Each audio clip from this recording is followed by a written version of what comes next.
की उत्कर्ष हिंदी पाठमाला का पाठ 14 गुड गुड बच्चन पढ़ाने जा रही हूँ। पाठ पढ़ाने से पहले मैं आपसे यह कहना चाहूँगी, जिसने भी अभी तक मेरे चैनल को सब्सक्राइब नहीं किया, इसे लाइक करें, ज़्यादा से ज़्यादा अपने फ्रेंड्स को शेयर करें और सब्सक्राइब भी करें।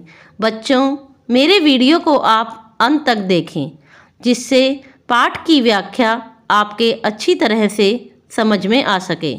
तो बच्चों, अब मैं अपना वीडियो स्टार्ट करती हूँ।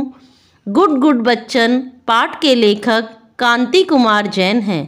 इनका जन्म मध्य प्रदेश के सागर जिले के देवरी कला गांव में 9 सितंबर 1932 को हुआ। इन्होंने सभी परीक्षाओं में प्रथम स्थान पाया और स्वर्ण पदक विजेता रहे। इन्होंने सागर विश्वविद्यालय में अध्यापन का कार्य भी किया। इन्हें संस्मरण लेखक के रूप में विशेष प्रसिद्धि मिली। इन्हें हरिवंश राय बच्चन की शीर्षक के साथ उनके नाम की जगह अंग्रेजी का गुड लिखा हुआ देखकर हैरानी हुई। उन्हें यह समझ में नहीं आया कैसा कवि है जो अपनी कविताओं को खुद ही खुद गुड दे देता है। पर बाद में इन्हें गुड शब्द का सही अर्थ समझ में आया।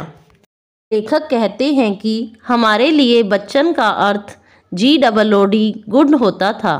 जब पहली बार मैंने 1943 या 1944 में सरस्वती के पुराने अंक पलटते हुए बच्चन जी की प्रसिद्ध कविता इस पार प्रिय मधु है तुम हो, उस पार न जाने क्या होगा पढ़ी तो मेरा ध्यान कविता की ओर कम गया।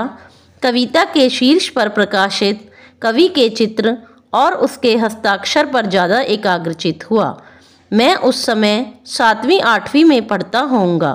कविता के ऊपर कवि का जो चित्र छपा था, उसकी एक बात मुझे इतने वर्षों के लंबे अंतराल के बाद भी बिल्कुल साफ साफ याद है। कवि की केश राशि का घटा टोप, उसके घुंघराले घोंसले से बड़े बड़े खींचकर काटे गए बाल उसके चौड़े से माथे की ओर और भी चौड़ा बना रहे थे। बाल उसके ज़रूरत से ज़्यादा कुछ ज़्यादा ही बड़े हुए थे। चेहरे पर शायद एक मस्सा भी था, पर इस तस्वीर से भी ज़्यादा ध्यान आकर्षक थे कवि के हस्ताक्षर, जो गुड जैसे लगते थे। मुझे लगा ही नहीं कि ये कवि का नाम होगा और यह कवि के हस्ताक्षर होंगे। कवि के नाम जो अभी तक पढ़ने सुनने में आए थे, वह शंकर, नवीन, प्रसाद, निराला जैसे थे। बच्चन भी किसी कवि का नाम होगा, यह कल्पनातीत था। हरिवंश राय जैसे अच्छे खासे कर्णप्रिय बढ़िया नाम को पीछे धकेलकर कोई बच्चन बनना पसंद करेगा, यह बाल बुद्धि की समझ में नहीं आया था। उनके नाम की और उनके हस्ताक्षर की व्याख्या तो बाद में समझ में आए। उस समय तो यही लगा कि कवि ने अपनी कविता को स्वयं ही गुड कहा है। बच्चन के हस्ताक्षर हम लोगों को उस समय गुड जैसे ही लगते थे। मैं और मेरे बहुत से मित्र उन दिनों आत्ममुग्धता में अपनी बचकानी कविताओं के नीचे बच्चन के हस्ताक्षर की शैली में गुड लिख दिया करते थे।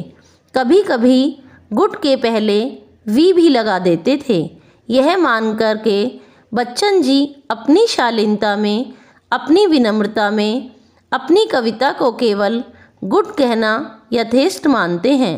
उसे वेरी गुड कहना भी उन्हें अति रंजना लगती होगी। यह सोचकर अब बड़ी हंसी आती है कि मैं कृष्ण कांति जीतू मिलकर करने लगे विचार, पके पके यह आम लगे हैं कैसे पावे यार।